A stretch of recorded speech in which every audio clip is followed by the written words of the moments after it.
Hello everyone and welcome to this EV Geek Studios video. I'm Sebastian, Joel's behind the camera. Everyone say hi, Joel. Hi, Joel. Hello. And today we are at an IONNA station. So IONNA is a fairly new entrant to the EV market, but they're not here to play around. They're not playing around at all. Today was technically the company's 2-year anniversary. However, their first station opened, I believe, at the beginning of 2025. And we've just recently gotten this one here in Little Rock. This is at a Casey's gas station. And so yeah, we're gonna do a little site tour. We're gonna plug in, we're gonna talk about how you activate, how they work. We're gonna talk just a little bit more about the history of IONNA, and kind of just share some thoughts and opinions. You know, we semi-recently checked out a Walmart EV charger, one of their new Alpitronics, and we've made some comments about it, about activation. We got tons of love on that video, tons of comments, tons of people's opinions or whatever. And so I think it'll be interesting if this video gets anywhere near the same reach to see how IONNA compares to that experience, considering they're the same hardware. So anyway, stay tuned, and we'll be right back.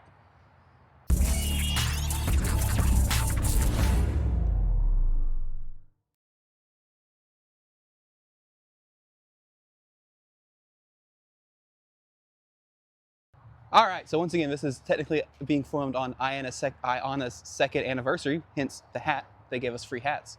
Love to see it. Anyway, so this is a new location for IONNA. This is part of their new partnership with Casey's. So you're gonna start seeing these pop up at Casey's locations across the country. And one thing IONNA has become really known for is the speed at which they get these sites out. This site was, I believe, 4 weeks from groundwork to finish, which is crazy in the DC fast charge landscape. Or at least I would think so. I mean, how long did it take them to open a Tesla supercharger in North Little Rock? About 6 months? Yeah, it was a while. And so 4 weeks. Now, IONNA is doing a bunch of cool stuff. So this is one of their partnership locations. They also have some of what they're calling their own rechargeries, to where they're actually building their own like convenience stores or other amenities, and it's on their fully owned property, not necessarily partnered with the Casey's or a Sheetz or a Wawa or whatever else. A lot of the IONNA stations have canopies. This one unfortunately does not. Maybe we'll see one in the future, who knows, but they're really doing things right. And so you can see here, they're taking this very retro style branding, and I love it. I love this kind of Gulf color scheme, blue, orange.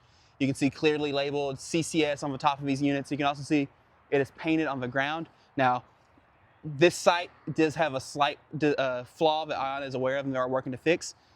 NACS and CCS are supposed to be different colors, and they painted the contractors painted the spots orange on all of these.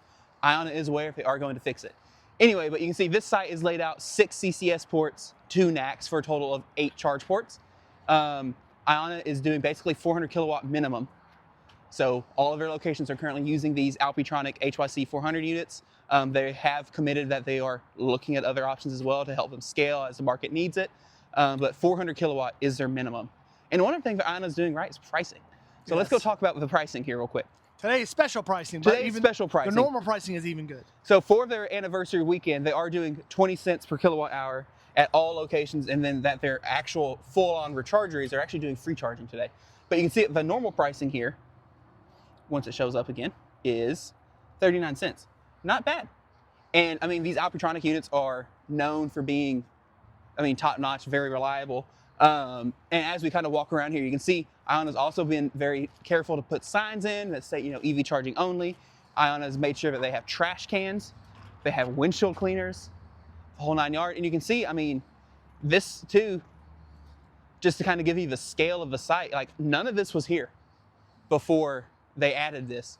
And they've got their transformer down there that they got it, a 1500 kVA transformer, which for 8, 12, 16. So I guess technically at a full site, they would have to derate some, because this would be a 1600 kVA site if they were all running full tilt, but it's not. And one of the things these units will let you do is they can actually do 2 cars at the same time on the same unit.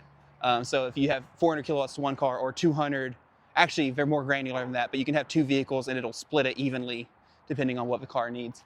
If we take one real last quick look at these units, we'll look at this CCS unit here.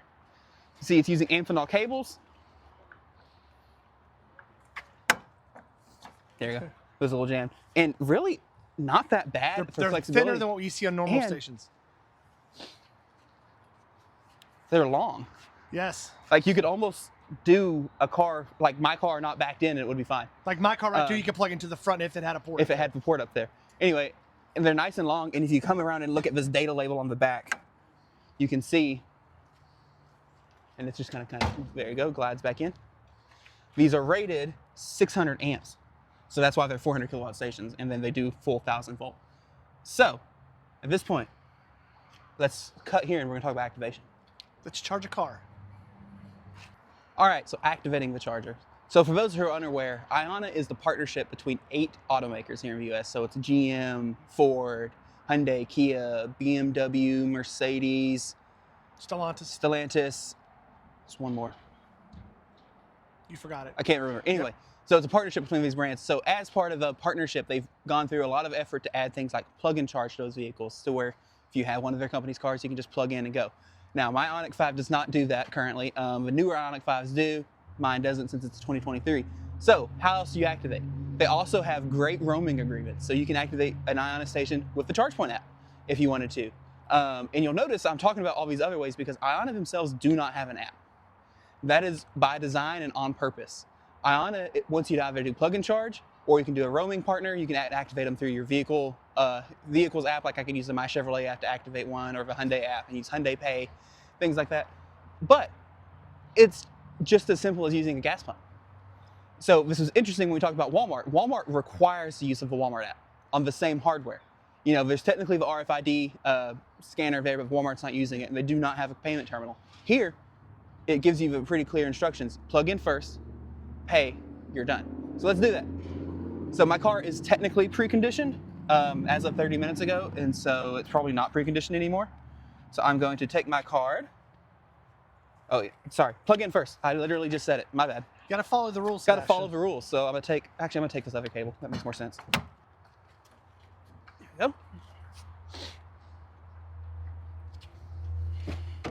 Yes, the one little thing. Wake the car up. Which will be in another video that we'll talk about here later. Plug in, and I was able to do that one-handed. I just want to make sure it's known. And you can see right now it's looking to see if I can do plug and charge. I believe it should fail. I actually don't honestly know. It might work. Pay by card. There we go. I like how it checks it for you. It says it has a $30 temporary hold. $30 is not bad at all in the temporary hold space. You can see it's spinning, it's authorizing. It's probably hard to see with the glare, but yes. Thank you. Approved. I just got the $30 hold notification. Me too. And we should see over here now, it's authenticating. I hear switchgear, matrices firing it up.